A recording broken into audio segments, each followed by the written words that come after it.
nous donnons les antiépileptiques, l'efficacité est moins bonne du fait qu'ils agissent via, ces molécules agissent via le récepteur du GABA. Le phénobarbital, lui, prolonge l'ouverture du canal chlore, tandis que les benzodiazépines ouvrent le canal chlore. Deuxième point, le diagnostic positif, circonstances de découverte. Signalons que les convulsions néonatales sont moins bruyantes par rapport à celles qu'on retrouve chez les enfants un peu plus âgés et les manifestations sont polymorphes. Elles peuvent être découvertes de façon fortuite lorsqu'on examine le nouveau-né dans la salle de naissance ou encore lors d'une consultation pour un autre motif. Elles peuvent également être découvertes systématiquement lorsque la maman constate que l'enfant présente des mouvements anormaux ou encore lorsque l'enfant est déjà en hospitalisation pour une pathologie neurologique. Deuxième point, les manifestations cliniques. Il existe plusieurs classes, plusieurs catégories, mais nous avons pris la classification de Volpe qui décrit 5 types de manifestations. Les premières, ce sont les crises frustres ou partielles, qu'on appelle en anglais subtle seizures. Les descriptions cliniques et électroencéphalogramme, c'est que ce sont les manifestations les plus fréquentes, mais beaucoup plus fréquentes encore chez les prématurés. Au niveau des yeux, nous avons une déviation des yeux, clignement des paupières, fixité du regard, on peut avoir nystagmus. Et au niveau de la bouche, soit des mâchonnements, succion ou encore mouvement de la langue.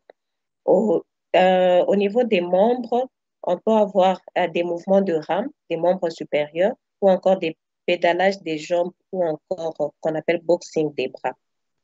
On peut également avoir une apnée, l'hypertension artérielle qui peut être soudaine, une tachycardie, bradycardie ou encore une cyanose. Et ce type de crise est sans traduction électrique. Deuxième type, les convulsions cloniques. Elles sont fréquentes chez le nouveau-né. Ce sont des secousses rythmiques des 4 membres. Elles peuvent être focales ou multifocales. Et au niveau électrique, on a un foyer d'activité qui est pointu. Troisième type, les convulsions toniques. Se manifestent beaucoup plus chez les prématurés, en particulier dans les hémorragies intraventriculaires sévères. Elles peuvent être focales ou généralisées. C'est au fait un enraidissement global de l'axe et des membres en extension et qui s'accompagne des mouvements oculaires anormaux par moment, d'une apnée et des mouvements cloniques des membres. L'EEG, c'est l'onde de haut voltage. Quelquefois, on peut avoir un aplatissement ou encore un rythme pseudo-alpha. Quatrième type plutôt, les crises myocloniques. On voit chez les nouveau-nés à terme et les prématurés. Se présentent sous forme de mouvements brusques de flexion. Ces mouvements peuvent être isolés ou répétés. Ils peuvent être, qui prédominent souvent au niveau des racines des membres et qui ressemblent à un réseau. L'EEG peut être normal ou encore altéré. Et lorsqu'il est altéré, on a un aplatissement du tracé. Et le cinquième type, c'est l'état de mal convulsif. Donc, ce sont des manifestations cliniques, électriques ou électrocliniques qui durent ou qui sont encore récurrentes pendant plus de 15 minutes avec notion de non-reprise de la conscience entre les crises. Donc, on peut aussi avoir toutes ces manifestations-là au cours des convulsions ou chez un nouveau-né. L'imagerie, pour la paraclinique, c'est l'imagerie qui est importante dans ce cas et c'est l'électroencéphalogramme. Il est indiqué dès les premiers symptômes et se fait avant tout traitement épileptique ou sédatif. Il est préférable de le faire, donc de l'enregistrer en continu et avec vidéo pendant l'instauration du traitement. Donc, il doit être répété au moins tous les 4 à 6 jours jusqu'à la stabilisation ou à la normalisation de l'état clinique. Malheureusement, il n'est pas accessible dans notre contexte en réanimation néonatale. Alors, l'intérêt, l'électroencéphalogramme permet de confirmer le caractère épileptique des crises, d'identifier des épisodes infracliniques, de surveiller l'efficacité du traitement ou encore d'orienter le diagnostic.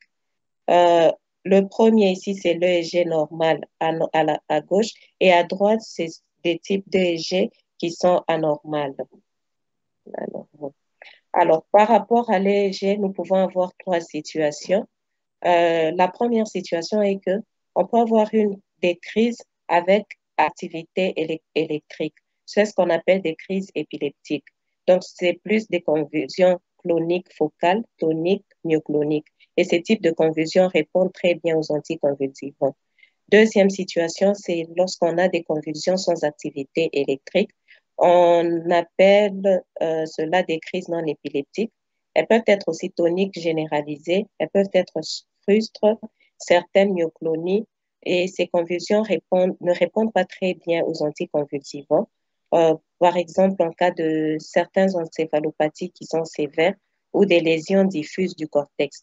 Et enfin, la troisième situation, c'est lorsqu'on a des anomalies électriques sans corrélation clinique. Donc, on a une dissociation électroclinique. Comme on l'a dit un peu plus haut, c'est qu'on a des convulsions infracliniques. Euh, et c'est dans ces genres de situations, c'est lorsque le nouveau-né est dans un coma profond ou lorsqu'il est déjà sous anticonvulsivants. Diagnostic de retentissement. Sur le plan neurologique, on peut avoir un coma post-critique, un déficit sensoriel, une quadriplégie spastique, une infirmité motrice cérébrale, trouble du comportement, un retard du développement psychomoteur.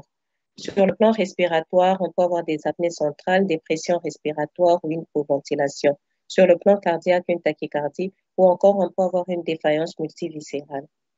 Le diagnostic différentiel, les convulsions néonatales se différencient des trémulations par le fait que les trémulations sont des mouvements très rapides, de courte durée, non limités à une seule extrémité, qui peuvent survenir à l'éveil ou à la stimulation, qui s'arrêtent lorsque le nouveau-né s'endort ou lorsqu'il est sédaté, qui peuvent également s'arrêter lorsqu'on tient un membre.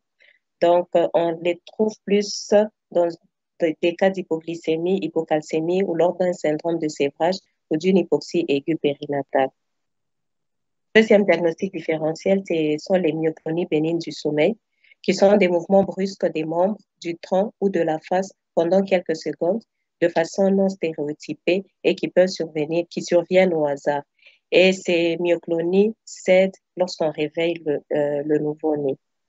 Hyperplexia ou stiff baby bone, baby syndrome, ce sont des sursauts inépuisables d'hypertonie qui sont déclenchés par la stimulation de la pyramide nasale ou encore par l'apnée, qui s'accompagnent d'accès toniques en opisthogonose et de cyanose qui peuvent durer plusieurs minutes et qui peuvent même être létales.